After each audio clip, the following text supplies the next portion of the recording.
Hey everybody, this is Gonzo once again, calling in from San Antonio, Texas. Welcome to the 27th episode of the Talking Perspectives podcast. This, of course, is the official podcast of the vast Sonic Perspectives media empire. Joining me from Miami tonight, the one and only Joel Barrios. Another day at the office for me. We've got a rather large panel tonight. Joining us from Detroit, Michigan, Bryan Paxton. Yes, hello everyone. Yeah, that's Bryan. And joining us from Metro DC area, Samantha Buckman. Hey there. And from Seattle, Washington, Miss Alexa O'Hara. Hey. Okay, now, Joel, one of the many hats that you wear is that you're one of the official event photographers at ProgPower, right? That is correct. I've been attending the festival for the last 6 years, so I'm not as much as a veteran as you are. And I've been part of the crew for the last 3 years. 3 years. Okay, cool. And Bryan, what about you? How many times have you been to ProgPower? I've attended since ProgPower 3. 18 ProgPowers. That is ridiculous. Okay. I only missed the first two. Didn't know that it existed. Wow. Your first was actually the first one that I missed. Samantha, what about you? This was my first one. Oh, interesting. And Alexa, how about yourself? Like a virgin. First one. Cuts for the very first time. Amazing. I know. Anyway, we're going to be discussing the aftermath of ProgPower 20, which just took place over the last week. But before we get into that discussion, Mr. Joel Barrios, or y'all can call him Joel if you're white, has a few things to say. Joel, what you got? Oh, I want to give a shout out to the crew because actually orchestrating such a kick-ass festival like ProgPower is one of the most impossible tasks you could ever think of. I mean, this year, and for the first time, and this is something that is not of public domain, we started a WhatsApp group for the crew members. And just looking at the messages falling there one after another throughout the whole duration of the event is truly mind-blowing. If you have never peeked at that chat, because you're not part of the crew, you certainly can't understand how many moving pieces are in place, and how truly efficient these guys are. Everyone knows what to do, and this thing is the ultimate expression of operational excellence. And I'm not saying that because I'm part of it, because actually myself, the other two photographers, and the sound guy are the only 4 members of this crew who get to actually enjoy the performances while working, obviously, from beginning to end. Everybody else is behind the curtains doing something at every single minute. I'm so tremendously proud of the well-oiled machine behind the event. And I can truly and categorically say that this is the most tireless and competent team of all the ones I've been part of. And I've been a member of a few, I'm still a member of the team of a few other festivals. And one example that I'm going to put out of how this human machinery works in the most methodical way is the fact that for Saturday, we had 3 different drum kit setups. The usual ProgPower drum kit that all the other bands use. A second drum kit set for Threshold, because Johannes is a lefty drummer, so he needed a different configuration. And a third drum kit set for Demons and Wizards because they brought their own. So it was truly a challenge.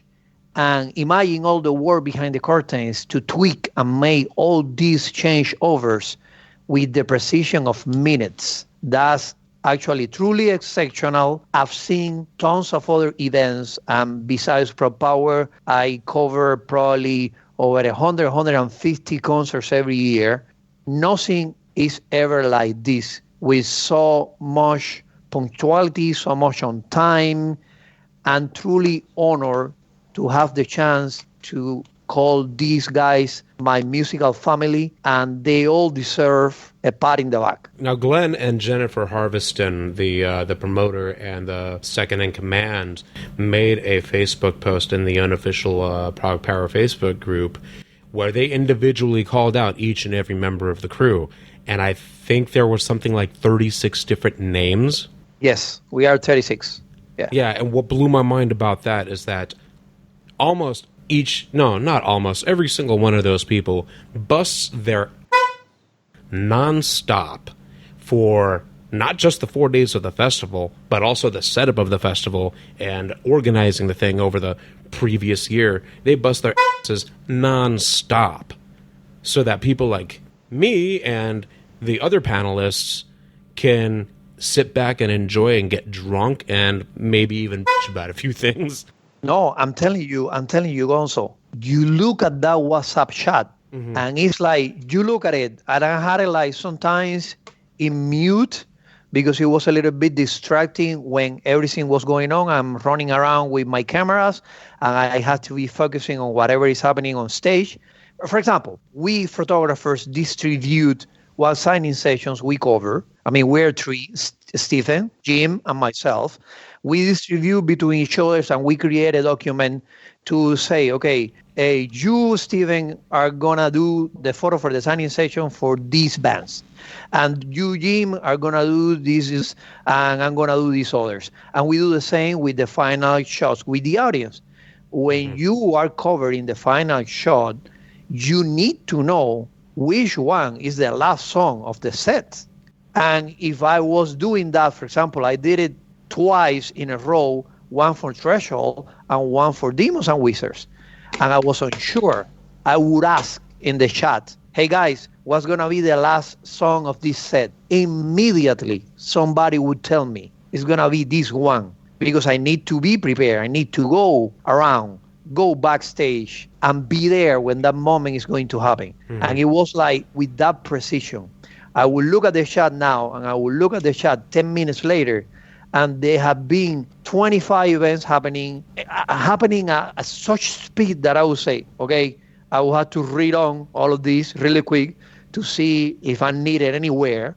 You mentioned Jim Wilkinson, one of the other official event photographers, a moment ago. And I remember when he got that gig, I remember how happy I was for him because that's a gig that I wanted for years. But after seeing how grueling it is for you and Jim and Steve to be shooting nonstop from 2 in the afternoon until 10 or 11 at night and then be up editing until 2 or 3 in the goddamn morning, I am really, really glad that I never got that gig, because for me, ProgPower is a vacation. It is like that. It was a vacation for me before I got the gig, and it's now a work, but I'm proud to be working like that.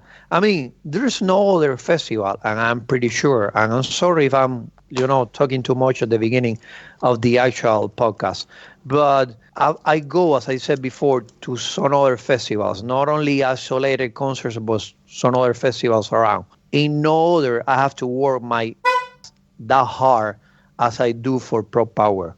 But in no other, I get to see the bands that I get to see at ProgPower. Somebody coined the phrase some years ago, it's actually where the magic happens.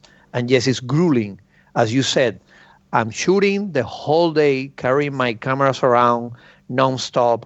I had to upload images on the go, and then I had to go to my hotel. And instead of partying and getting drunk, I had to be editing pictures until 3 a.m. in the morning of everything that happened the night before. We all do. But I'm pretty sure that if you ask Gene and if you ask Steven and if you ask any of the other members of the crew that are not even enjoying sitting in a chair and watching 3 songs in a row because they have so much to do and so many responsibilities to accomplish, they wouldn't think or they wouldn't blink for a moment telling you, I would never quit and I would never say, no, I don't want this.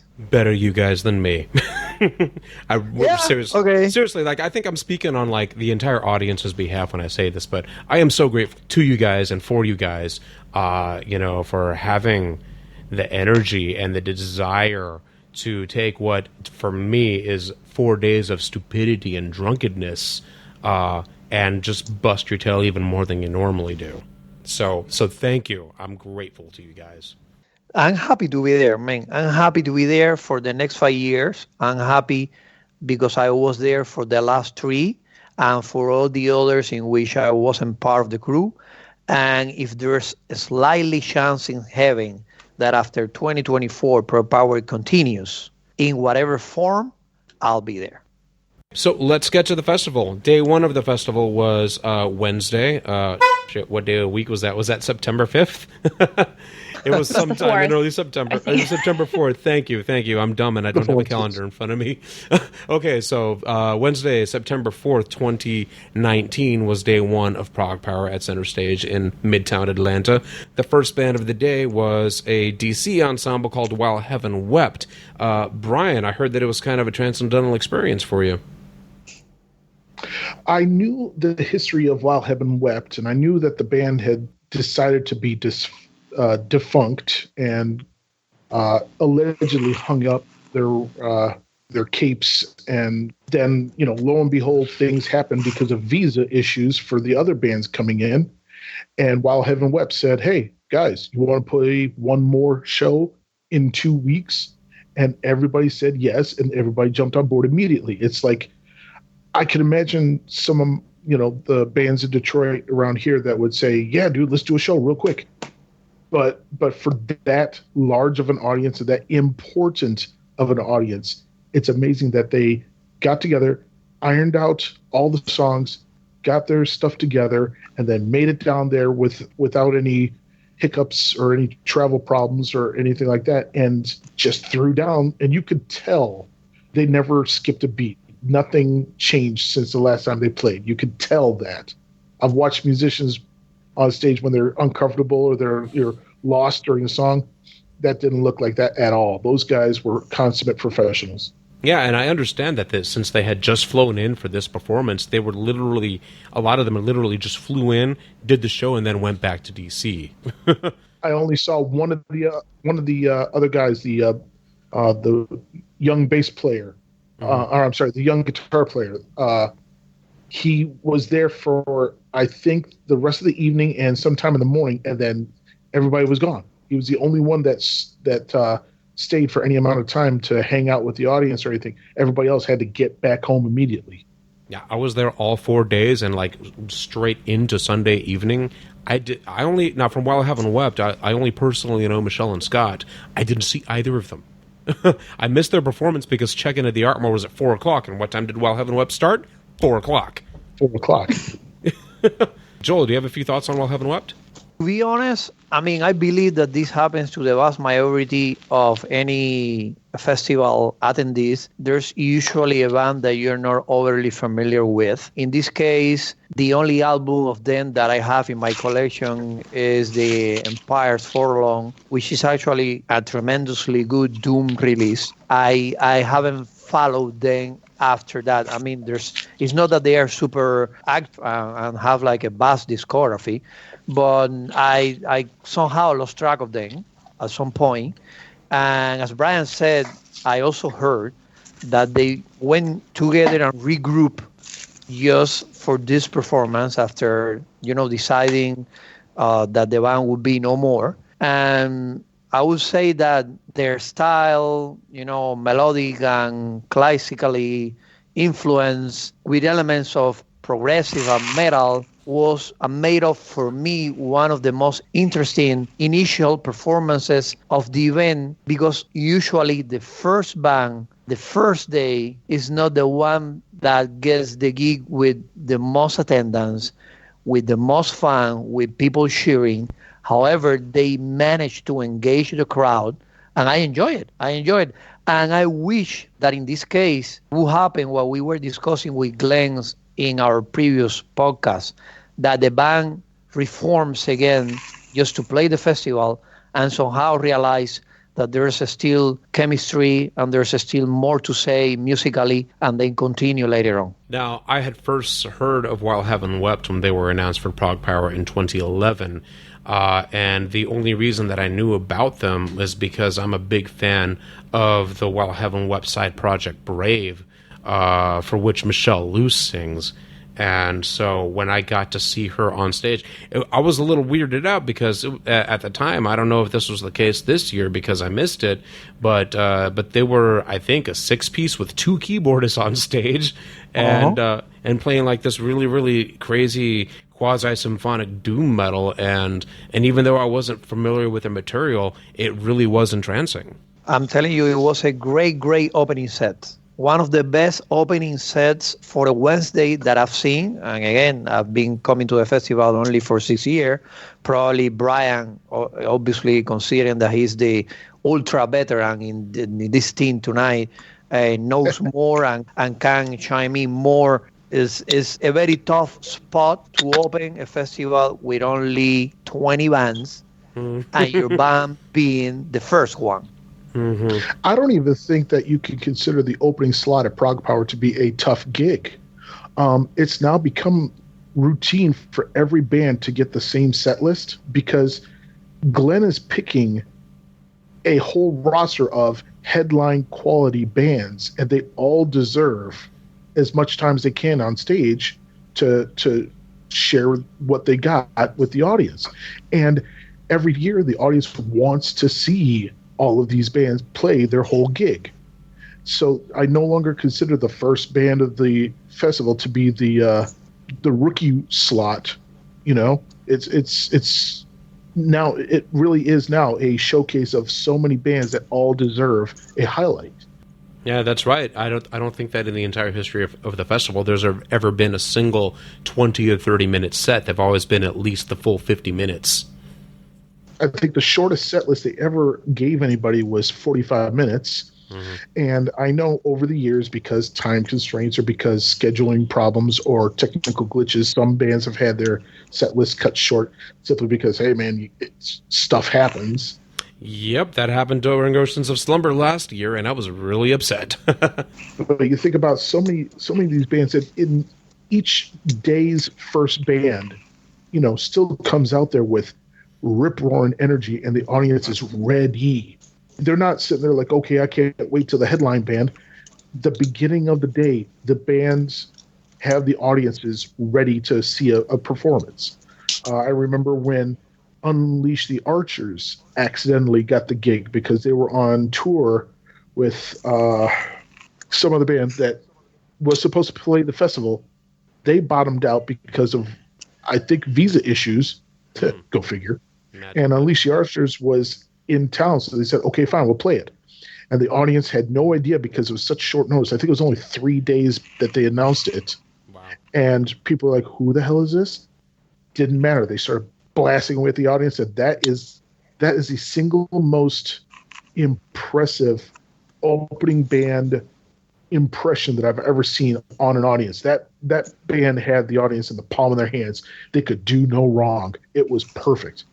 Sorry, I didn't mean to interrupt, but that reminded me of Seven Spires. I don't remember if that was last year or the year before, but they were brought on at the very last minute because of some last minute cancellation, and the audience ate them up. Apparently, I had to miss that one because I was being stupid, but apparently they destroyed the place, and I want to say that they were the very first band of the festival that year that they played. All right, let's get back on track. Let's get back to ProgPower 20, and let's go ahead and go on to day 2. Day 1, the second band of day 1. So that would have been Theocracy, and I understand that Alexa has a few things to say about Theocracy. Theocracy, correct me if I'm wrong, they were a band that came in because they're local and the visa issues kind of skewed the lineup, correct? That is correct. All right, cool. So I felt like that was the whole, all of day 1. On paper, Theocracy is not a band that I would get into, full disclosure. I went with some friends who, we went to the photo pit. We were watching because they knew Ernie, who was on drums. And I actually really enjoyed it. I was not expecting to. I'm actually glad that I read more about them after I viewed them because if I had read, that they were a Christian power metal band, quite frankly, I might not have wanted to enjoy it as much. But I'm serious. So I actually really had a great time. And just the energy. And I think that when it comes to, the band coming in, I think at the last minute to play ProgPower, that's awesome. And you could really see the joy and the energy on their faces. And, they really gave it their all. And so I had a great time. A couple of episodes ago, we did an entire tribute to Andre Matos, and I understand that Theocracy kind of did something in his honor as well. They played Time. And, boy, you could see that affected the audience immediately. I don't know if any of you know, but actually they put together a video, which is in YouTube, for the same song mere few days after Andres passing. I don't know what's your opinion. I mean, I know that you also didn't get to see the actual performance. If I remember when they put out the 2011 album named as The World Bleeds, I was completely surprised. As Alexa said, is Christian metal, and there's a lot of silly and small-minded prejudices over that kind of term, but that album mixed bombastic power with prog and classic metal in a way that actually, as I said, surprised me. I've never seen the guys playing live. I've known Matt for a little while, and actually last year he played a role, and it was coincidentally a progressive rock opera about the life of Jesus Christ. So it was pretty much in that context. That sounds like something Neil Morse would do. I mean, that's also isn't that what Streets by Sabotage is about? So I think, it's on us to be a little more open-minded with the material of that the bands are putting out. But my point being, he did that performance and his role was John the Baptist. So it was completely full-blown Christian role, nothing to do with Theocracy. And as I said, I have never seen them playing live, and I get to that set and I see them jumping on stage, eating alive the audience. Their set was a full downpour of this kind of mega upbeat, Euro-inspired power and prog with bombastic elements here and there, like some sort of an Avantasia kind of thing, saving the distance, and Matt's vocals. I mean, his vocal lines are soaring. The guy really sings. And the combination with the crunchy riffing and the writing, it was one of the sets that I said, holy, these guys are good. I fully admit to not being familiar with the band Theocracy, but a friend of mine, a fellow atheist who is also very skeptical of most power metal, does not shut up about how good they are. So I think that speaks very well to them. Is that a good sign that music is a language that doesn't require any actual faith or belief? You can listen to the music alone and love it. For example, what was it? 2 years ago we had or was it last year that we had both an Israeli band and an Islamic band on the stage at the same festival, Orphaned Land and Mirath. Yep, that was 2 years ago. They both had the same message while they were on stage. Look at us. We are all different colors, different shapes and sizes, and we all have different beliefs, and we're still all together enjoying the hell out of ourselves. Why can't the rest of the world do that? Which kind of reminds me of the last time, the only time I saw Pain of Salvation in Dallas, and in Houston, the only time I've seen them outside of ProgPower, now that I think about it. But over the course of that weekend, I saw Indian people from what was formerly known as Hindustan. I saw Arab people, my fellow Latinos. I saw plenty of white people. I saw LGBT kids. I saw a dude in a yarmulke, and everybody was uniting for, I don't know if Pain of Salvation is metal, but you know what I mean. And it's also kind of funny, Brian, that you brought up Orphan Land, because that actually came up in my Facebook memories. I think either today or yesterday, I had a photo from center stage with Orphan Land playing, and from one of their songs, I quoted them. Who cares if you're a Muslim or a Jew? Well, who cares? Whatever you are, can you throw down on the stage, and can you rate music that connects to an audience, and also not be an asshole? And that matters to me. Yeah. Unless you're Gigi Allen, then that's what I want. I want you to come out and be an asshole.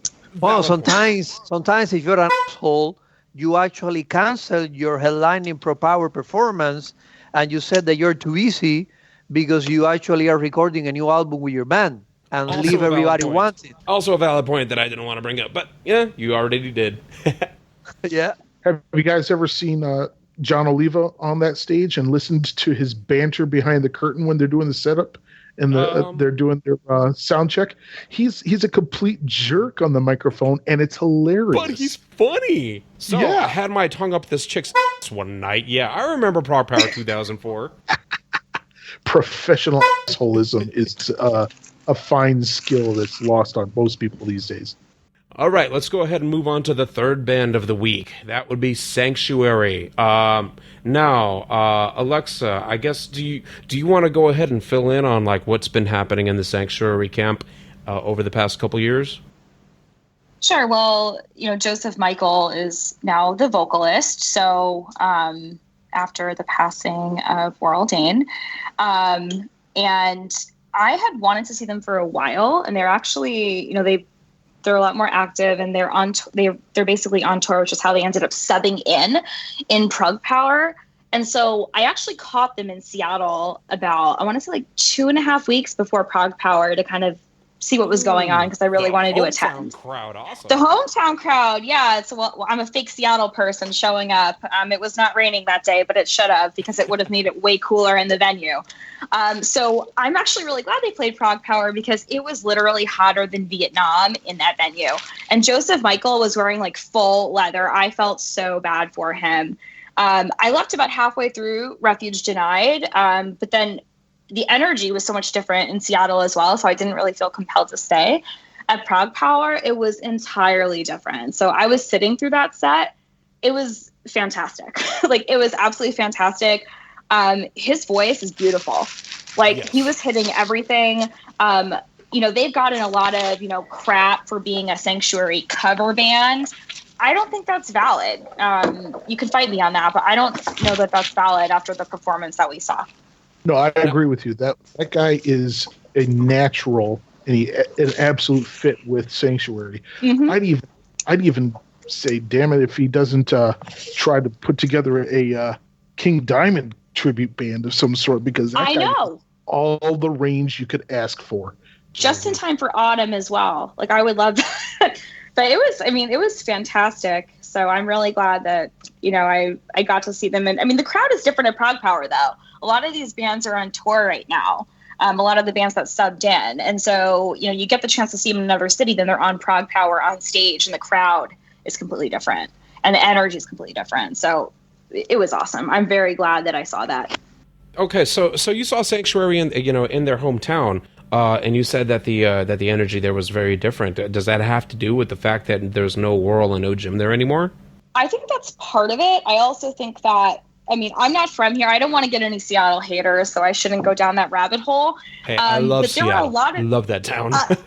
I love visiting. I don't know if I love to live here for the long term. I'm not one of those folks, but the scene in Seattle is different. And so the energy that you get at a show is definitely super different. I cannot remember the band that was opening, but they had a greater turnout from what I recall than Sanctuary. And it was just a weird night. Like, it was kind of a strange night to be there. And so I left halfway because it was literally too hot to physically be in the venue. So that also could have been something, but props to Joseph Michael for being there, like sweating his ass off. I spoke to him at in the courtyard the day after. And I was like, I saw you in Seattle. Did you almost die? And he was like, yeah, I was in that fucker in like a full leather, and he admitted it was a little wild. Not only that, there's another detail. While they were on tour, he actually turned one of his knees, meniscus. Oh my God. And that is super painful. That's how he does the screams. His leg got entangled with a microphone stand with something while he was exiting the stage, if I remember incorrectly. Maybe he can correct me later on. And he got the knee swollen. I know how painful that is because I got that in 2016.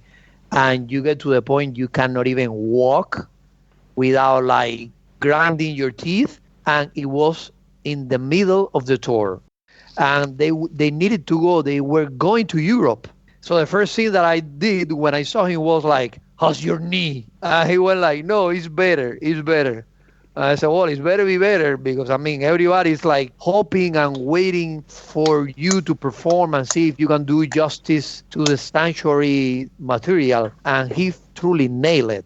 His voice is fantastic. Mm-hmm.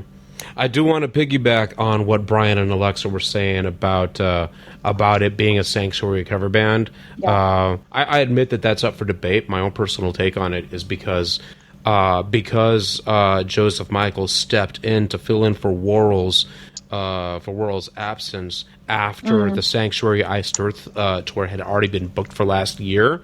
I think that it was completely appropriate for them to ask him to be their new frontman, and I said this to him during the Iced Earth and Sanctuary tour. I cannot think of anybody better for that job. I don't think that person exists. Yeah, for sure.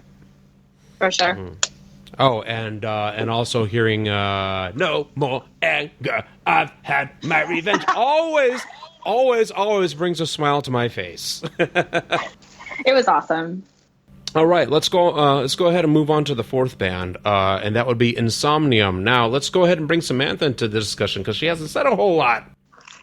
No, I was in that lovely Atlanta traffic on the way from the airport for most of those first bands. That was definitely one thing that lived up to all the expectations. It was terrible, but Insomnium was actually just the opposite. I loved their set. So this was actually the first time I've seen Insomnium, I suppose, as they were meant to be seen. I've seen them twice before when they've had people filling in for some of the actual band members. So I was really excited to, actually see Insomnium. So my first comment would actually be on their set list. I really appreciated just how varied their set list was.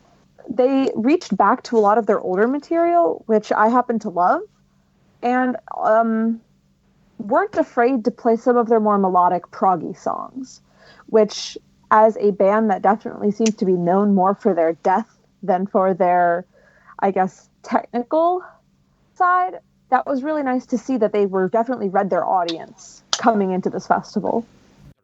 So regarding Insomnium, I'm going to be 100% honest. I plead ignorance on most of their history because they started coming into prominence at about the same time that I was focusing on raising a young child. Well, now that my child isn't so young anymore, he'll be voting next year. I'm finally able to come out and get back to the old dumb things that I used to do when I was younger. I'm kind of late to the Insomnium party. I love what I heard, but you're obviously more invested in the band than I am. So what did you, and Alexa, I know that you have a few things to say too, so please feel free to chime in. As longtime fans of Insomnium, what excited you the most? I was happy to see them live because I've actually never seen them live. I always missed them when they were in town. I was living in New York at the time, and I always missed them, and I always wanted to see them. So I was just happy to be there, happy to be in the pit, and it was just a perfect night. It was a great night. The energy of the audience is something that I don't think can be overstated when it comes to ProgPower, and I felt that so intensely during the set. Yeah, one of the things about the from what I noticed from when I'd seen them before is that, and this will be something I might say a few times throughout the discussion, but there are people way more focused on watching the band and actively listening than throwing themselves into one another, because of the last few Insomnium shows, people got a little bit rowdy. I'll say that when I mean pit, I was wearing heels and I was standing in the photo pit. I was not touching another human being. That's not my style. So I was went to the pit wearing heels? I was in the photo pit wearing heels. Are you kidding me? I don't want to be in the pit with people rubbing up against me. No. Okay. But yeah, so you're not the bassist I thought you were. Okay, I'm actually kind of disappointed. Yeah, I wasn't doing swivel kicks in the pit to melodic death metal. No. Yeah, she was the one who stepped on top of my boots. I remember. Oh yeah, Alexa, I applaud you. breaking souls one by one. Well, it's just that there was a lot more people paying attention to the music than they were, I guess, moshing. And that's not a bad thing. I'm not saying it's a bad thing or a good thing. It was just interesting to see how different the ProgPower crowd was from a lot of the other mellow death shows that I've been to. And especially considering this was my first ProgPower, I didn't know quite what to expect. And it does turn out y'all are a bunch of nerds. I've seen a lot of touring bands come to ProgPower expecting the crowd to be rowdy, and you can see them, visibly off their game because they expect a mosh pit full blast going, and all these faces are studying them and analyzing them and judging. But then they realize, hey man, that's the kind of crowd. They're appreciating the music, 100%. And it's a different, trying to remember who I talked to. He said it's a totally different kind of appreciation when you see an audience that isn't just throwing down. They're actually caring about what you're doing and how well you're doing it. Mm-hmm. And appreciation to Insomnium for reading that, because I don't know if they've ever been to ProgPower before, but It seemed that they adapted very quickly to the audience. They really only called for people to mosh once or twice to a few of their more aggressive songs, but they definitely didn't push the envelope there. They seemed to step down pretty quickly and say, okay, this is who we're dealing with. So that just shows a lot of professionalism to me, that they were able to adapt so quickly, and the kind of music that they brought to the show as well. No, I'll dive in on that. I completely agree. And like you said, they totally read the crowd. And this was also a show where I honestly, time and space did not exist for me because I wanted to see them so very badly. And I quite literally was like, they could have played for 3 hours and I would have been a happy effing camper. I completely forgot how long they were playing for. And I felt like that was almost for all the sets, except for the few bands I did not enjoy, but to each their own, where they really could have played a longer set for me, or for all of us, right? And it would have been even more amazing. They were phenomenal.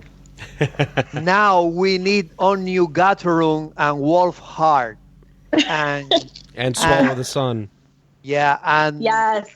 Ooh, Sanctuary, yes. Theocracy, Insomnium, While Heaven Wept, they put together a terrific first day, my opinion. Now, I have to admit that it was a little strange to see Sanctuary not headline this set because they are kind of a bigger act among this crowd. I mean, Insomnium are they absolutely deserve a headlining spot. It was just a little weird to see them play over Sanctuary. That was just a thought. I don't expect anybody to comment on that. I wonder if the band says, hey, it's a good change of pace this time. We don't mind. Mm-hmm. I imagine some of those bands that go on tour and are doing these constantly want to be able to hang out and see other bands as well, which is very weird when you've got, national touring bands from America and international touring bands from Europe that see everything possible out there come to America, and then they're in the crowd with a couple of beers. Maybe they got the flip-flops on because they're changed out of their show clothes, and they're just chilling and watching the show like any other normal mortal human being. And this is the only place that you get to see that. You didn't see that at Ozfest. You didn't see that the Mayhem Fest. When they're done, they went back to their trailers and started a party. They didn't come out into the crowd. This is the only festival where every band wants to come out and hang out with the crowd afterwards. Okay, Brian, hold your tongue on that point. I promise we'll get back to the culture of ProgPower later on. Let's move on to day two. Day two would have been Thursday, the 5th of September. The first band of the day was Tomorrow's Eve. Joel, I understand you've got some thoughts you wanted to share about them. In reality, Tomorrow's Eve was the only band that I didn't truly enjoy this year 100%. And I hope that I'm not offending anyone. This is just my opinion. Their music is sleek, it's modern, it's infused with plenty of passion from all the band members, especially their drummer, who was replacing a well-known drummer from everybody here and frequent ProgPower attendee, Mr. John Macaluso, which is still unclear to me why he didn't come, but the John drummer who replaced Macaluso was very talented. Nonetheless, their show was somehow lacking engagement that usually comes with their other progressive peers, and somewhat it felt lukewarm for me. The new stuff, because they have a new album out recently, I don't remember the name, I know that is part 3 of that trilogy with the same name, sounded non-imaginative. I mean, these guys have like a decade to honing new material. So I have nothing against them. It was a good set, musically wise, but in reality, their music didn't grab me and it felt a little bit generic. Well, I can tell that the guys were good at what they did. They liked the crowd liked them, but it wasn't the kind of band where I was studying and listening to the riffs so I could go home and try to learn those songs. They didn't grab me either, but they weren't bad. Exactly, my point. They weren't just bad. My flavor. Not my cup of tea. Didn't make me feel like, hey, I need to shake these guys out. They were kind of the band you could appreciate them if you knew the music. I think if I had listened to a couple of their albums before getting there and knew what to expect, I probably would have enjoyed them thoroughly. But I went in blind and just judged it based off the, first impression. Like my personal take on Tomorrow's Eve, I bought one of their CDs at ProgPower 10 in 2009, and it just didn't do much for me. I mean, there was nothing wrong with it, but to me, it just sounded like that same classic prog metal sound that I kind of grew tired of a very long time ago. And so I just didn't give it a whole lot of time. Now, I'm going to admit that I did get pretty excited when I found out that John Macaluso was in the band and that some guy named Mike LaPon from some band called Symphony X was also going to be performing with Tomorrow's Eve. And then neither of those things happened. And and anybody that's like familiar with Sonic Perspectives and familiar with our podcast knows that we have a colorful history with Mr. Macaluso. Things were ugly for a while, but now we love the guy and he loves us. And we were really looking forward to true story. It's pretty dramatic, but it had a happy ending. We really were looking forward to seeing Johnny Mac perform. Anytime you have an opportunity to see Johnny Mac perform, take that opportunity because the dude is a fucking delight to watch. He is awesome. And Mikey I've known since 2000 or 2001, and to see those guys perform together, it was something that I was really looking forward to seeing, even though they were playing with a band that I hold nothing against, but just didn't terribly excite me. Was there a reason why John Macaluso did come? He shared something with me, but I truly don't remember. And it's not that I cannot say it. He didn't tell me, hey, this is off the record or something. I truly don't remember what was the reason. It was something related to a previous agreement. I don't truly remember, to be honest. I can ask him again. But I did know in advance that he wasn't coming. Oh, by the way, I do know why John didn't perform with Tomorrow's Eve. It's because they said that he sounds like a drum machine. I'm going to tell him that. He's going to love it. Give that dude my love. All right. So next up on day 2, Samantha, what'd you think of MaYaN? Well, okay. My first impression was I felt like it was a bit of a clown car routine when they were in their opening song. Like, there's one of them. Oh, wait, there's 2, 3, 4, 5, 6, and they just kept coming. They just kept coming right back out of the stage. And I will say, for putting that many performers on a stage, they somehow managed to make it look beautiful and not ridiculous. I never thought that you could fit that many people up on a stage like that and make it work so cohesively, but it really seemed like each of the band members understood their place. No one was really trying to steal the spotlight through the entire show. And just for anyone that did miss it, there ended up being 10 performers on stage for pretty much the entire hour. And they shared very well. It's a concept that it seems a lot of other adults can't grasp, but they each took their turn and really let the music shine by giving each other a very fair chance to showcase their talents when it was appropriate. Brian, what do you think? I would love to know the technical aspects of getting all those guys all on wireless in-ear monitors, all on wireless microphones, all running around and not colliding with each other accidentally or tripping over this or falling over that. The technical side of getting that many performers all on at once and everybody can hear themselves, everybody's signals came through without problems, that there were no technical glitches with that many performers at once. I would love to see the spec sheets or the tour writer to understand how much stuff it took to make all that work. Well, I cannot speak about that technical part, but I can speak about the part of trying to get them all together in the signing section picture when there were 10 of them. And I was like scratching my head and said, how am I going to fit all these guys into a single shot? So if that was a challenge, I cannot even imagine what you're telling how could have been. Joel, to that I have one thing to say. It's an 11 to 14 2.8. I'm not gonna reply to you because they will veer off the main subject, which is ProgPower. Let's leave photography for some other time. My big takeaway from like the sign, like the photo, the signing, everyone on stage, like, holy crap, that's a lot of visas. Like that's all. Like that was my main thing. Like, oh my gosh. And they all went through. They were all successful. And they all went through. It was magic. But yeah, that's all I was thinking. You know, like I've known about MaYaN ever since they played the announcement that they were going to play at ProgPower 2012.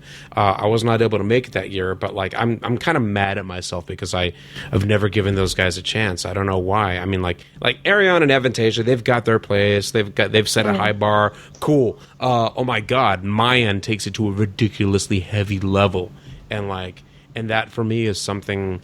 That for me has always lacked with Arion and Avantasia. You know, I love death metal, I love black metal, but they don't go into that territory a whole lot, even when Mike Okerfeldt is growling. So to see meticulously orchestrated and perfectly executed performance that they put on Thursday night was mind-blowing for a number of reasons. The level of skill was ridiculous. The songs were ridiculously, stupidly good. Oh my God. Like everybody was on 11 performance-wise, and everybody was on there for a shared purpose, and they did not let their egos stand in the way. Nobody felt any compulsion to upstage their fellow band members, and on top of it all, there are very few things that I love seeing more than death metal bands smiling on stage, and they were all smiles the whole time. Yeah, I was about to say exactly the same thing. Their wall of sound was gorgeous.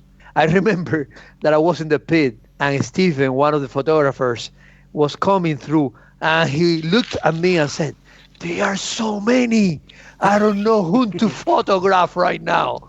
and they were exactly as you said, Gonzo, smiling ear to ear, and everything about their set was actually perfect to me. I was tremendously impressed by them. I was going to mention two things. Number one, that I realized it was Meryl Bechtold from Delane, who's now playing guitar for MaYaN. And I can't believe that itty-bitty little spitfire of a girl is throwing down on her guitar. She is just ruthless on stage. She's got the grimace that really makes you want to step back and stay away from her because she'll swing at you. And then the next shot that I took when I was trying to use my camera phone is that she's smiling ear to ear, laughing with the other performers at the same time. These guys wanted to be on stage together. It's remarkable. The other thing is that I did get to see MaYaN the first time back in 2012 when they first performed, and their first album was, a rookie endeavor. And especially that was the only time I ever got to see Henning Bassi sing, and he performed on the album and came over for the tour. And I had only known his material from Metallium. Yeah, and I knew he was a great singer, but then when I got to see him sing in a completely different genre, that incredibly serious death metal, doom sound and speed was entirely different than the vibe that you get from Metallium, and he still sounded like a perfect fit for the band. This year, I know they had a bunch of different singers, and they had Marcel Bovio. How do you say her first name? Marcella.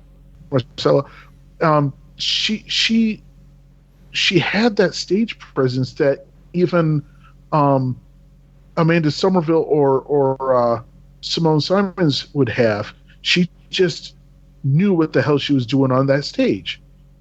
And among all of that performance, everybody was spot on. The audio quality, the guitar tone, the drum mix, the vocal mix, everything was hearable. You can say, I need to hear that person. Oh, I hear that. I need to hear the keyboards. I can hear that. That mix was perfect. I want to know, did they bring their own sound guy for that show? Joel, you might have the inside track there. Okay, I'm not so sure there were certain bands that actually brought their own engineers, and also, for example, Demons and Wizards, they brought their own crew. I might double check later on. And it almost seems necessary for that many parts to have somebody familiar with what is everything supposed to sound like, who's supposed to be in front for which songs, that it almost seems necessary to bring their own sound guy. You know, you just reminded me about the fact that there were 3 women on stage throwing down with MaYaN, and just like they held the audience in their fucking fingertips, you know, like putty. And that was a beautiful thing to see, and that's something that I hadn't really seen since the Stream of Passion DVD. Because not only was it Marcela and Lori Lindstruth on guitar, they had actually taken out Marcela's sister Diana on as a backup singer, and so there were, at the same time, you know, within 6 musicians, there were 3 women and 3 Mexicans throwing down on stage, and it was fucking awesome. Okay, I just asked Milton regarding the audio for MaYaN. Milton. No. Yeah, and no, we were wrong. It was Niels, the ProgPower audio guy, the one who actually was doing audio for that set. Yes. Amazing. And he just said, "When are you going to invite me, bitch?" I told him that we were in a podcast. So let me tell him, first come, first serve, dude. Want to come in now? Tell you what, we'll have him on whenever he announces his lineup for Thursday. Oh, shots fired. I can't wait for that John Tesh tribute night. That'll be great, Milton. Okay, let's continue. Thursday, third band of the day. They were one of the bands that generated the most buzz out of almost the entire roster this year. I'm talking about Galneryus, and Alexa's got a few thoughts on them. Yeah, so again, this is a band that I would not go for. This is not in line with the metal that I usually listen to be quite honest. And I really didn't know what to expect because I saw a few of their music videos actually before I kind of dug into their discography, but I only scratched the surface. So I wanted myself to be amazed, and amazed I was. I thought they were effing fantastic and super professional, and holy crap, that guy on guitar blew my mind. I thought the most impressive part of that set, to be quite honest, was how in one of the first songs, there was supposed to be a pretty big keyboard solo, and there were some keyboard issues. Like, keyboard, I guess, wasn't like hooked in. However, the guitarist jumped in and he did the keyboard solo on the guitar. And unless you listened to that song beforehand and knew what that song was, you wouldn't have even known that there was a keyboard solo. And so he was just so professional, and he just got the job done in such a way that was like, I mean, but they play arenas in Japan, right? They have to, the way that they were showing up on the stage. I want to see that guitarist's hands and the size of the calluses on his finger to be able to play the he plays and not just have flesh bleeding everywhere on his guitar. That guy could probably play for 5 hours straight and still say, I got a little more. Now, since you mentioned the speed at which he plays, I want to see the slow-mo guys videotape Galneryus and let them do their thing, because, like, what they were doing, especially that guitarist, I'm not going to try to pronounce his name, but the stuff that he does while headbanging is humanly impossible. That's the kind of musician where he can practice so much that it's all muscle memory. You don't have to look at the fretboard because your hands already know where on the instrument you are. That's just years and years of practicing and perfecting your craft. You don't see that in musicianship these days. You know, you're going to listen to the top 40 and the guy can barely, play 5, maybe 6 actual chords on his guitar, and yet he's got a record deal. But nobody's heard of Galneryus here in the States, and if you took anybody and just blindly threw them in the room with Galneryus, it's impossible for them to walk away from that band without a positive impression from them. That band is out there to impress you. Yeah, I was absolutely shook. And I will say that, the guitarist being effing epic as he was, every single member of that band had a chance to shine, and they all shared the stage beautifully. So they were awesome. Yes. Now, I say this as somebody who does not care much for power metal at all, but when I investigated their background and their material, I mean, you'd have to be stupid to not be impressed by their level of proficiency, and I definitely wanted to check them out. And I honestly don't know what I enjoyed seeing more. I didn't know if I enjoyed seeing these dudes just completely shred their instruments, or, you know, I don't know if I enjoyed that more than watching the audience's face. I mean, there was so much joy in the air while Galneryus was playing, and like, even though that is totally not my bag, it was a really cool thing to see. So many people just lapping it all up, and that's the whole point. The whole point is to make people happy, and they made their audience happy. I haven't seen that kind of joy in that auditorium in a very long time, and props to them. Gonzo, I can relate completely to what you were saying. Power metal is not my thing anymore. I've grown up away from shredders. I mean, you have to tie me up and cuff me and drag me to an Ingrid Malmsteen show. Kinky. Because I absolutely hate the way that he performs nowadays, and I have experienced that not everybody can do shredding with taste. And I also concur with what you said. The audience was so much into it. I mean, I was looking at my wife, and she would say, "Are they singing? Do they know the lyrics in Japanese? How is that possible?" The crowd did. There were people in the crowd that were singing along in Japanese. I know. That's exactly my point. Yep. There were people who had learned the lyrics.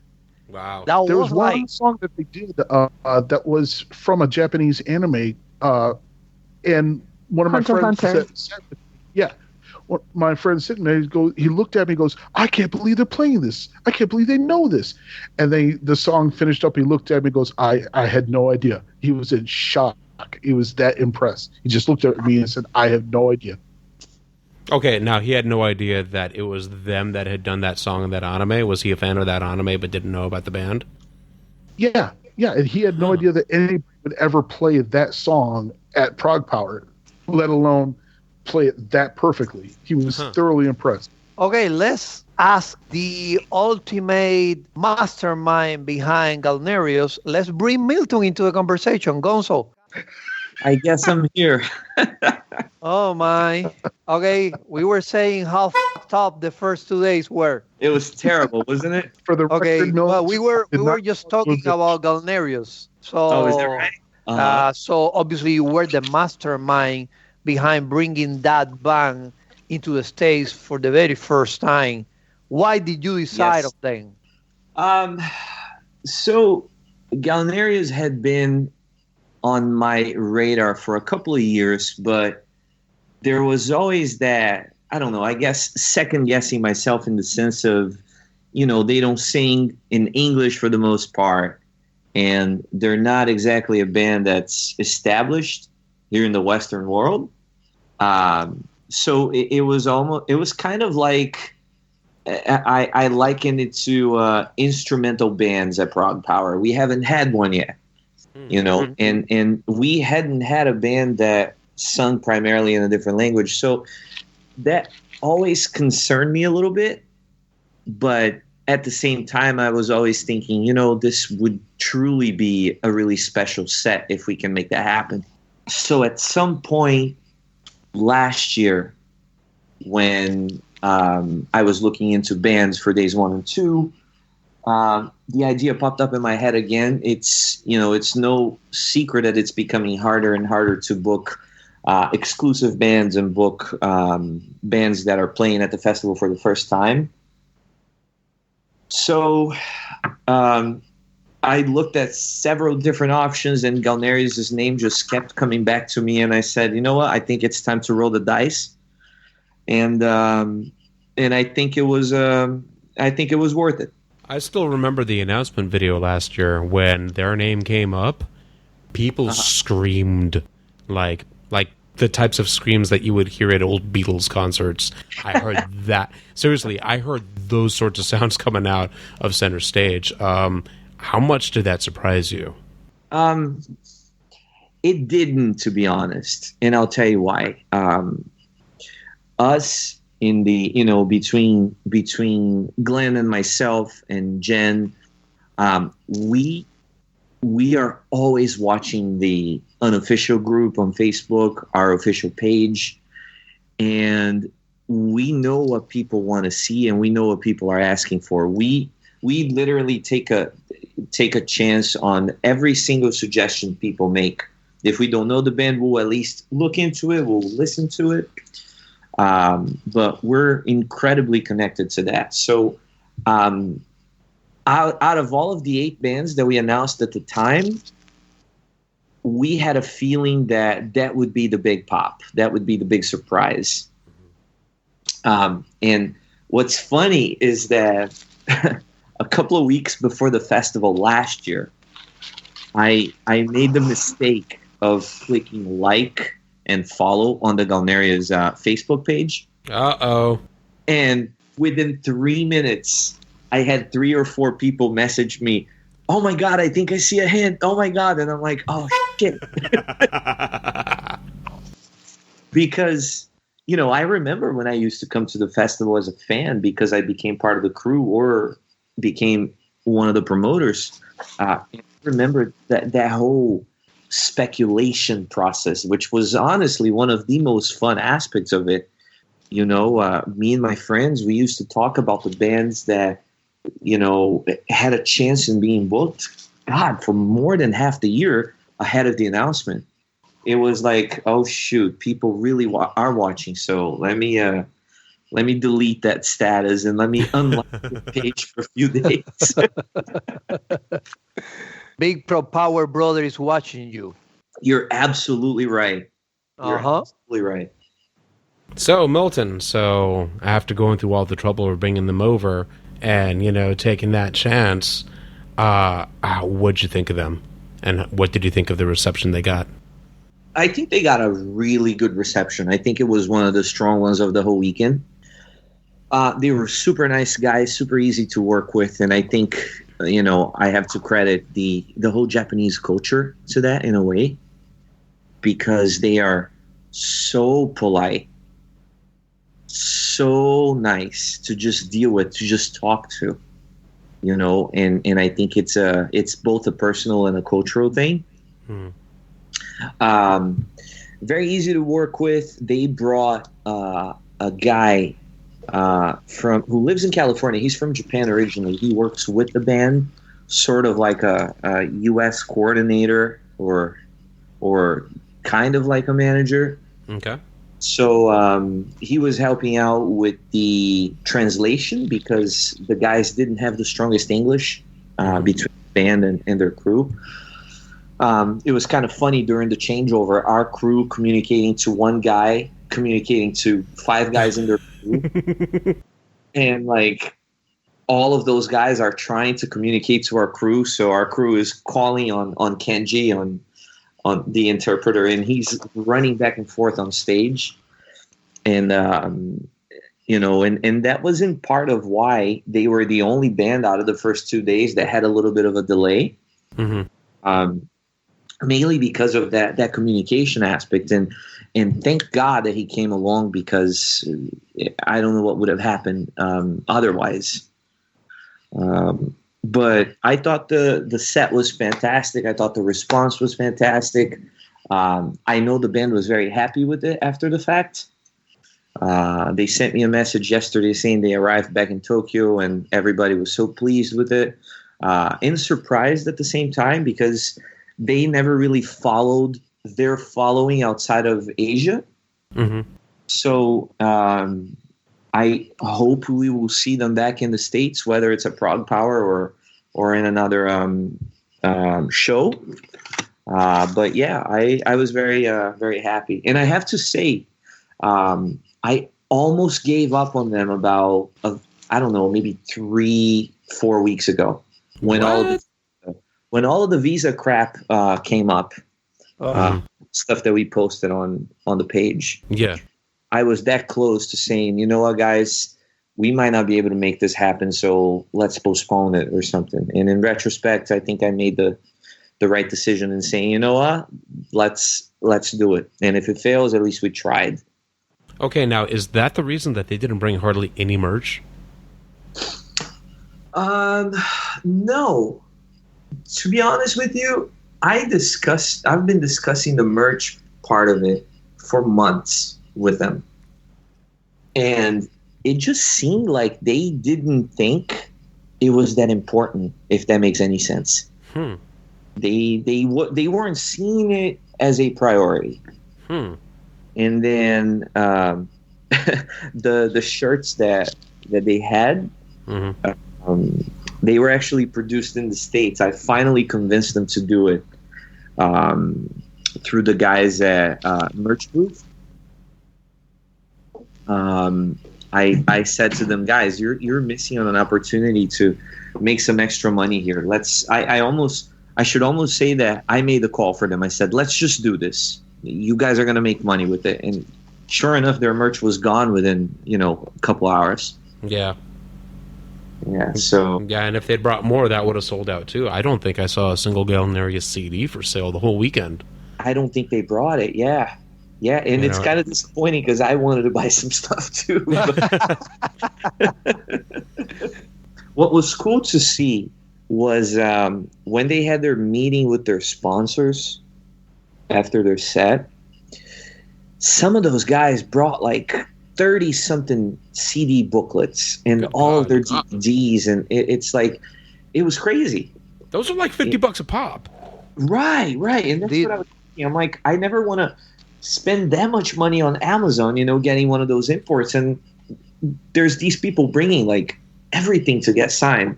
Wow. And even the band was surprised. They're like, how the hell did you get this? It was it was really interesting to see. It was a cool thing to see for sure.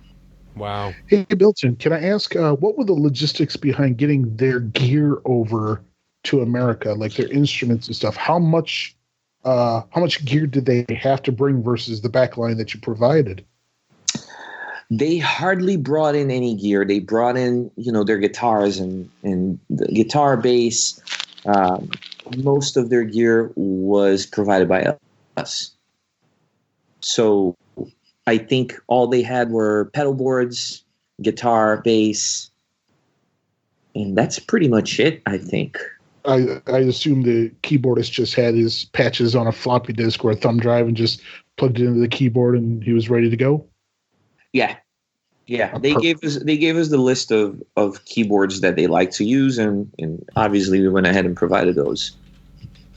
Modern technology is making this business so much easier for you guys to be able to get anybody over and just say, here you are, you're ready, go. Mm-hmm.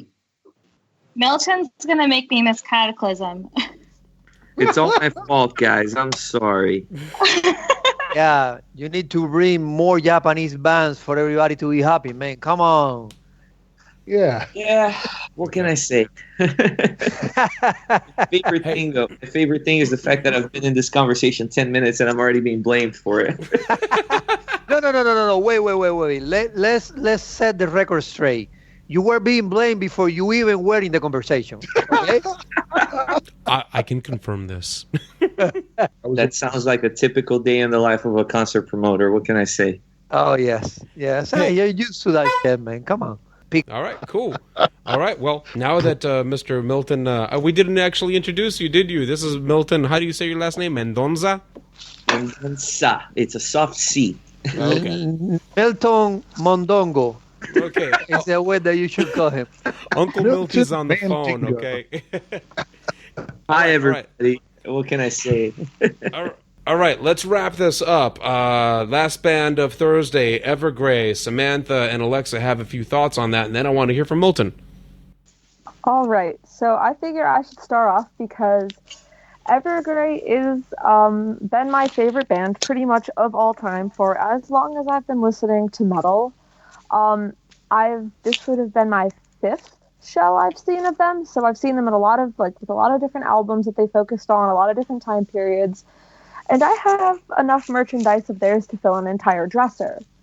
So, and I guess that speaks to when I say this was not their best performance, that I sounds a little pompous, but I do know what I'm talking about. And I really don't think that they brought their best to ProgPower this year, but that's not to say that it wasn't a great show. I just really think it was hard for them to follow up after Galneryus. If I'm going to be honest, I think that's what it was. The instrumentals were strong. They performed well. They were dynamic. But I think that they just had a hard time following up with that interaction, with that anticipation, with that excitement that Galneryus brought to everyone. Do you think it's as everybody came down off the adrenaline rush and that mental crash kind of slowed down our appreciation of Evergrey? I think that was part of it. A lot of the crowd actually cleared out after Galneryus too, which, as a headlining band, I'm sure that's just awful to see. I mean, that pit area was packed, and then I turned around and it was half empty when Evergrey was playing. And just the juxtaposition of styles, because Evergrey really emphasizes that very dark, somber moodiness in their music. That were it any poppier, it would be, straight up emo. Let's be real here. But to have that after action-packed anime opening music to the doom and gloom that Evergrey is so well known for was just a very, very difficult transition. Yeah, and in terms of their set, what really disappointed me was that this was a headlining set at the festival, and they really had a chance to do something special. I know that they've played at this festival a lot, and that Tom is a regular, but they had just played the set list that they're touring with right now. I mean, this was a festival headlining set. They could have brought back some of their really old material, something from, say, In Search of Truth that they almost never play live, The Inner Circle, even reaching back to The Dark Discovery or Solitude, Dominance, Tragedy. Bring something really special for these people that bought the tickets to see them, which is certainly why I bought my Days 1 and 2 tickets, was for them. And all that they pulled out was Words Mean Nothing, and not even the entirety of the song. And that was the only thing different that they had from their touring set. So I remember when they had wedding proposals on stage. I'm expecting them to have an actual wedding ceremony one of these years. Yeah, there was that Evergrey 2006. Yeah, ProgPower 2006. I went to an Evergrey concert and a fucking wedding broke out. I remember that. Right. Yep. What was the guitarist's name? Henrik? Henrik. Yeah. Henrik. Yeah, because he comes out, they had the first marriage proposal, then they finished the set list, and then he comes out, everybody's walking on stage, and Henrik says, he grabs the microphone and goes, "Look at my wife." And then he realized, oh, I didn't propose to her yet. Then he started the proposal. Oh my gosh. Yep. That was classic. I got to see that. That was a special show. Like, I don't mean to rub this in your face, Samantha, but I'm going to do it anyway. I was at Evergrey's 2 finest performances, and the first of those was ProgPower 1. Holy shit. And the other one was that 2006 show that they did at ProgPower that Brian's referring to. They were just... words cannot describe just how transcendent those 2 performances were. No, I'm sorry, did I say ProgPower 1? I meant ProgPower 2. They were at both of those, but the performance that they did at ProgPower 2 for me was even more intense. Like, and I was really angry when they got off the stage because I hate the band that went on after them, but that's a discussion for another day. Remember the show that they did when they had the string quartet and the backup vocalists on stage?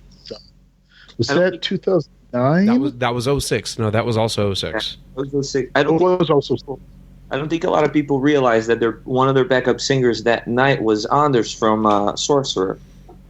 Is that so? Easily. Yeah, so my God, everybody in this genre is connected in some way. No kidding. It's like 6 degrees of Kevin Bacon, 6 degrees of Tom England over here. But I mean, I think that what you guys are saying gets to the heart of it. There really wasn't anything special about this set. And I guess that's what's disappointing, especially as a headliner at such an exclusive festival and as a band that I truly adore, a band that I have seen in 3 different states and 1 different country, to have them not do something just that really broke them out apart from any of their other performances kind of upset me a little bit. But it's okay. I'm going to be completely honest here. When they toured the United States, I think it was in the fall of 2016, I nearly fell asleep during their performance. They were upstaged by Need. and then when the Atlantic came out, I thought that was a really good step forward. I liked the album. I gave it a very favorable review. But at the same time, having seen Evergrey something like 11 times now, and already knowing that they probably weren't going to top previous ProgPower performances, instead I did something that I'd never done before while they were playing, and I went to the Vortex. and I hope that doesn't make me a bad fan or a bad person, but I was ready for something a little different, and that's what I did. Alexa, I don't think you've chimed in on Evergrey yet. I didn't want to hijack anything there. So my opinion of Evergrey, so I'm coming into it like I've never been to ProgPower before, right? And so they're kind of like the ProgPower house band, if I understand correctly. Yep. And so I think that part of the leaving, like the crowd dissipating after Galneryus, could also be because there are a ton of people who have gone to ProgPower like a million times back to the dawn of time who have seen them a million times.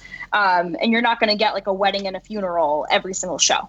That being said, I enjoyed it for what it was. And so I'm going to come at this as saying, like, I'm not like a hardcore mega will travel for Evergrey fan. That's not the type of metal fan I am. And I totally love that other people are. So I enjoyed the set. I didn't think it was like, oh my God, earth shattering, but I was in a great part of the crowd, towards the front where you saw people who are just really happy to be there and happy to be at ProgPower. The set was great to me in the sense that I could sing along to every song and I enjoyed that energy. And it was kind of cool to see some of the friends I came with really rocking out, like no fucks given. I enjoyed that. But I can see how, if you've seen them multiple times, if you've seen them on tour, they're playing the same set. I can see how that can get a little bit draining, to be quite honest. But I like the gloom and doom. I'm here for it. I do agree it could have been a little more exciting, but I enjoyed myself, and I think it was the people I was with. Now, I am going to also admit this. I did something this past weekend that I haven't done in a long time, and that's splurge on vinyl. I got In Search of Truth and Solitude, Dominus Tragedy on LP. I got them signed, and yeah, because, those albums didn't come out on vinyl back in the day, which they should have, but now I have them on LP, and I'm happy. Milton, you're very the guy good choices. Those are my two favorite albums from them. Now, Milton, you are the guy that brought them here. How do you answer these charges? Well, I won't say that I was the guy who brought him here. I'll say that I was the guy who brought him here for the last 5 years. So, look, of course, everybody's entitled to their opinion, and everybody, has the right to say, yes, I enjoy them, yes, I did, no, I didn't. I have to say, I have, and I'm saying this with no bias whatsoever, I have every reason in the world to say the nicest and the worst things about Evergrey. But with no bias attached to my opinion, I have to say that I am in 100% disagreement with Samantha. I was expecting Evergrey to be upstaged by Galneryus. I was expecting them to not be able to hold, half the crowd, to be completely honest, because I knew how much energy Galneryus was going to be bringing with their set. With that being said, I felt like Evergrey got up on stage and put on a phenomenal headliner slot. They didn't seem affected by the fact that a really high energy band played right before them. I think people need to realize that this was actually the first time that out of the 9 times that Evergrey played ProgPower, that they did a quote unquote regular set. Every single time up to this was something different or something special than the tour. Let's go back to, I think, 2009. I think it was the year that they did In Search of Truth for the first time. Yep. So as a response to, they could have done more In Search of Truth songs. yeah, you're absolutely right. They could have, but they already played the entire album at the show before. You know, there's no need to revisit that.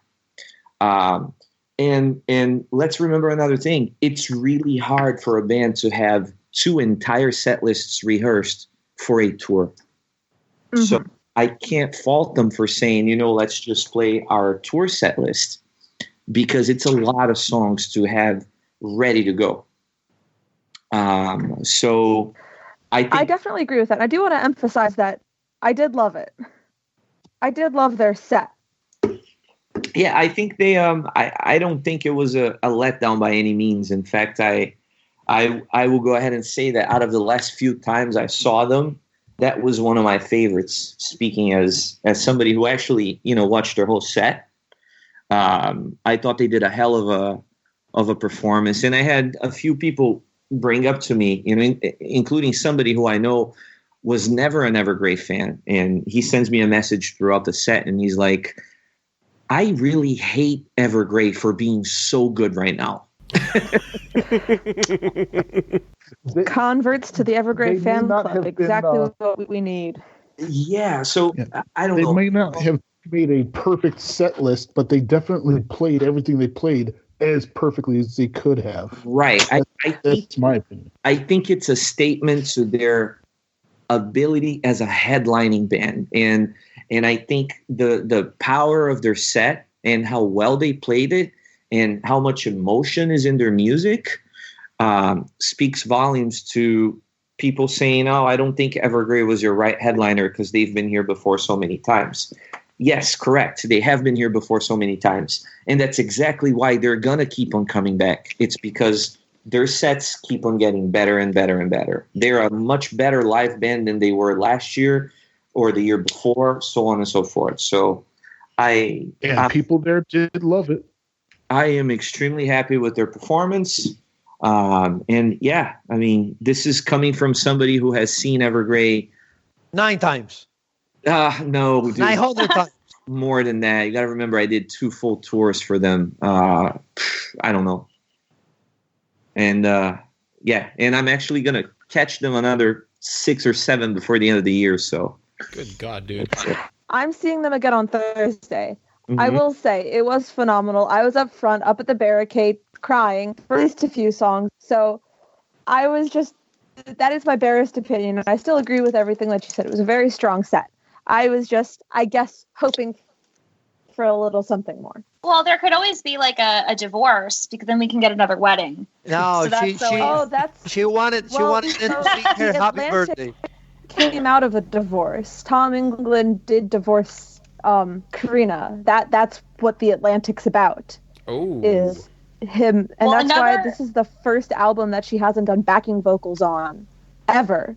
She was, before they were even married, she was doing stuff on The Dark Discovery as her with her original maiden name and everything. Yeah, and Kjellberg. So they split. I learned something tonight. No, I do really appreciate Milton's point. Evergrey has given so much to this festival, and like I'm thinking specifically of that monstrous 3-hour performance in 2006. That was really an incredible show back then. I actually remember that it was so long that I had a hard time listening to Evergrey for a good few months after. But if I have to think back about the Evergrey sets at ProgPower, I think the In Search of Truth show that Thursday that they co-headlined with Vandenplas was a really good show. And the acoustic one that we did upstairs a few years back was really special as well. I remember the acoustic jam, yes. Yeah, the acoustic set I thought was one of the truly special sets that we've watched, because it was just raw and it was just very emotional, I guess.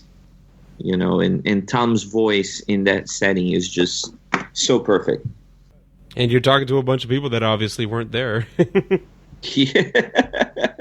I know I missed that set. Well, shame on you. I wasn't even born by that time, so what can I say? Oh, shut up. You're the oldest person here. Any day that you get to see Evergrey is a good day, at least for me.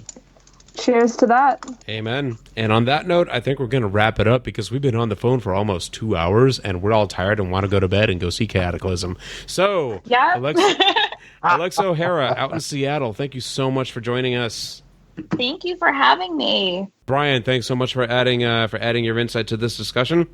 Anytime, every time. Thank you, gentlemen. And Milton, of course, your insights are always welcome here. Thank you for hopping on at a moment's notice. You're a great guy, man. Thank you. Cheers, guys. Looking forward to time. Thank you for defending Evergrey when everybody else was attacking them. Those guys I was not. Relax, Joel. No, I said I enjoyed the part. I'm here for the party. I'm here for gloom, doom, and the party, okay? Chill. This is the fun part of the show. Come on. One quick I comment only on that attack note. Evergrey with Jack Daniels, for the record. We need Evergrey to sing her happy birthday the next time for her to be happy. That was my birthday, so. Well, happy birthday. Say something. Those But I enjoyed it. guys Brings out a gigantic cake in the shape of In Search of Truth. We have to all at once in the mosh pit. It's just a hand with a glove on it. Milton, you wanted to say something? I was just gonna say those guys are my brothers. I love them to death, and I'm always gonna be there for them. So anytime Evergrey wants to come back, we'll somehow make it work. So I think they'll take you up on that offer very soon. Samantha, thank you so much for joining us on the discussion. Yeah, no, thank you. And feel free to cut however much of my Evergrey ramblings as you want, because I could probably talk about them for a few hours straight. I'm just going to hit Control-C, Control-V over and over. And Joel, thanks for everything that you do, man. Thank you so much. Probably you guys didn't realize, but now we know who's going to be headlining ProgPower 26. It's going to be Evergrey, in case you didn't notice. I am still working on a headliner for next year, so let's take it 1 year at a time. Well, but they are your brothers, so come on. When everybody loses hope, we're still going to have Evergrey, so why not? Screw it, Milton. Go ahead and bring over Arion. We'll have Arion and Arian play the same weekend. That'll throw people off. Make it happen, dude. You can do it. And that wraps up our discussion about days 1 and 2 of ProgPower 20. Be on the lookout for our talk about days 3 and 4 of ProgPower 20 in the coming days. Don't forget to subscribe to Sonic Perspectives on the Pod Blaster of your choice, and please leave a 5 or a 6-star review just because I asked. While you're at it, you can like, follow, and subscribe to us at Facebook and YouTube and Twitter, and you can always visit us over at sonicperspectives.com to get your metal and prog rock fix. Once again, this is Master G. Perkelainen, and we'll catch you soon.